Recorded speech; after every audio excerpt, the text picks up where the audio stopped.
It's great to have Michael Officer, Programme Manager for CuanBeo here. We'll be talking about their fantastic work restoring native oysters in Galway Bay. We'll be taking a deep dive into the world of oysters, their critical roles in ocean and coastal ecosystems, which make them, despite a somewhat unremarkable appearance, critically important for environmental health and human benefits. We will also be looking at what has caused the decline of oyster reefs and what can be done to restore them. Michael, thanks so much for being here today.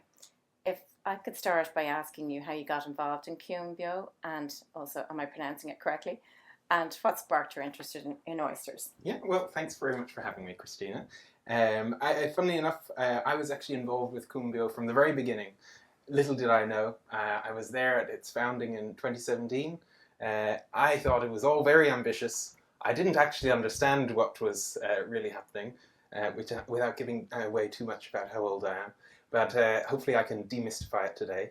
So I suppose 7 years later, I actually got involved in CuanBeo in earnest, and I joined last year. And really, what attracted me to CuanBeo was the holistic approach needed for oyster restoration. There's ecological benefits, there's economic benefits, there's social benefits, and those are all considerations as well of who are the people that need to be involved in restoration. So that's quite a community engagement and scientific challenge, and that really attracted me. So I was all on board, and I'm all set to be an oyster restorer for life, I think. Yeah. And why do you think restoring our native oysters is so important? Yeah, so oysters are a keystone species, so that means they kind of are somewhat of an ecosystem engineer, or they enable other species to live in the habitats they create. So for oysters, they grow on top of each other, which creates a kind of 3D complexity in the habitat. And that means there's lots of different places for animals to live and burrow and hide and kind of predate on as well. So they're really important in that way, and then they're enhancing biodiversity in that regard. And then they also clean water. They reduce silt in the water. They stabilize it. They remove nutrients. They're a food source for fishing. They're also a food source for animals in the ocean. And then they provide habitat for seagrass. I could keep going here, yeah, but okay, and then of course they've intrinsic cultural value to communities around Europe, and of course in Galway where we're working as well. It's an interesting point you raised about how they can clean water, and could you give me an idea of their through rate, or how much water they clean, or is it a substantial impact it can have as regards to clean water? Yeah, so there's lovely videos you can find online of oysters in a kind of container, and over an hour the water just cleans. And that's what each oyster can filter about 150 to 200 litres an hour a day. Sorry, not an hour. Okay. A day. Yeah. Which is an awful lot. So they're removing nutrients as they do that, particularly nitrogen, and that means that's all going in, and it's being removed from the water column, and it's kind of being put to use. And I guess the nitrogen is coming probably from fertilizers, farm runoff, that kind of thing. Yeah. So it can be. Yeah. It goes the same for just poor water quality in general. Now that doesn't mean oysters will solve it all. Yes. It doesn't mean that there's a kind of license to pollute. No, there's but oysters, it's a helping hand. Exactly. Yeah. So there's certain things that if you're looking to eat those oysters that they don't want to have in the water. So there's a balance. There's a balance. And I guess if you're a sea swimmer, you would really want to have a good oyster population in the bed below you, because it's going to be even cleaner waters for you. Yeah, we've done some surveys with sea swimmers before. I hadn't never really thought about that kind of benefit as well. But there'd be big sea swimming spots around where we're working in Galway Bay. So and they're going to love what you're doing. Yeah, it sounds great. And I've heard oyster beds in temperate latitudes like Ireland and Scotland, I've heard them described as being akin to coral reefs. Would you agree with that viewpoint? Can you see that comparison? And do you think we should be talking about oyster beds more in terms of oyster reefs, and that would help perhaps people understand more how important they are?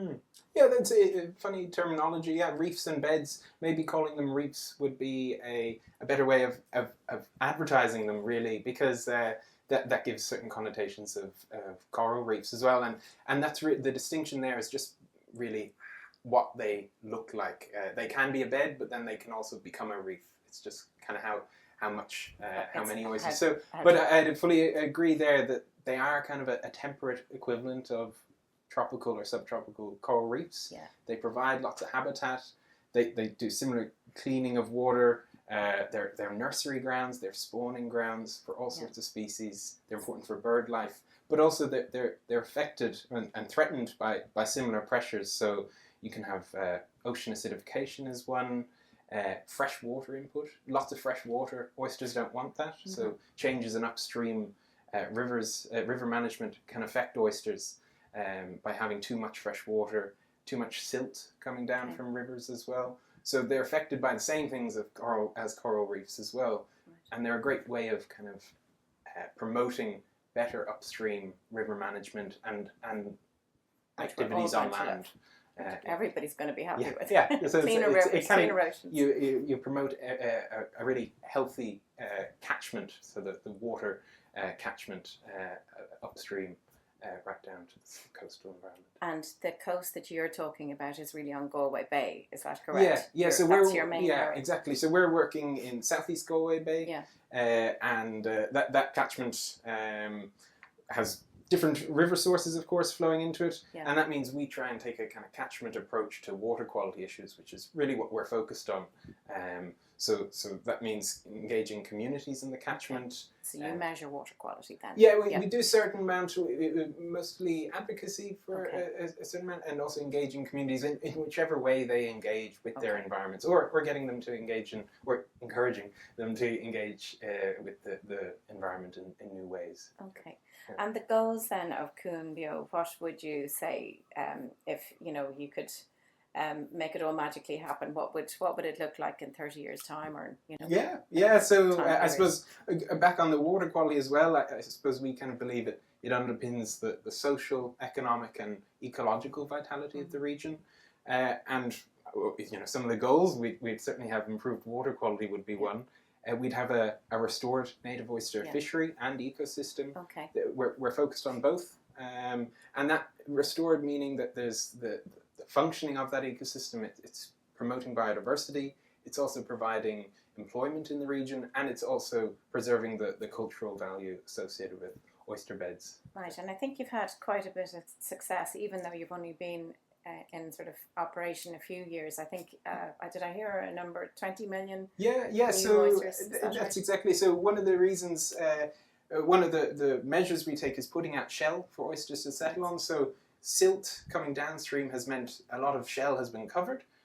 So what we've done is we've combined with kind of models we have of the bay, of water movement and temperature and salinity. We know that we need to be putting down shell further out for baby oysters to settle onto. So what we do is put down, shell with no animals on it. It's a scallop shell or Pacific rock oyster shell. And what happens then is the juvenile oysters, the spat, settle onto these and then grow up into kind of mature oysters. And that's the idea. So we've put out a couple of 100 tons across the years, and we've kind of got an age profile as we go. And then across those years, we've had 20 million oysters settle on. Now, some of those, of course, don't live, but we've kind of got a fairly steady spatfall every year. Tomorrow, actually, we're putting out more shell this summer. Okay. So it'll be. So do you need more people on the boat to go down with you? Exactly. Okay. How do you think? What are the main barriers to restoring oysters in Ireland? I mean, how can we bring these natural systems back to health? Yeah. So I suppose for CuanBeo now, we're at a stage where we've kind of demonstrated that the measures we take work, meaning the shell deployments. So what we really need is scale to kind of be in line with the European the nature restoration regulation. So we need scale, and we need financing to scale that. So what we're kind of looking at now is enabling legislation for that. We're also conscious of enabling nature restoration plans. So as well as conservation objectives, we need to be restoring So it's kind of having that hospitable environment or a hospitable landscape in policy for actual large-scale restoration. So in terms of the financing, we're also pursuing different routes there and exploring ways of meaningfully scaling restoration. Okay, sounds fantastic.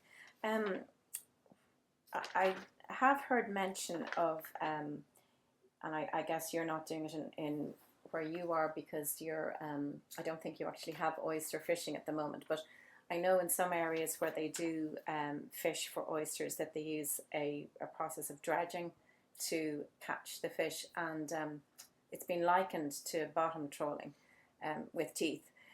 So what are your thoughts on that, and do you think that in the future that there are ways to manage that more sustainably, or are there ways to even look at different options perhaps for oyster fishing in different areas? It probably doesn't apply to you actually.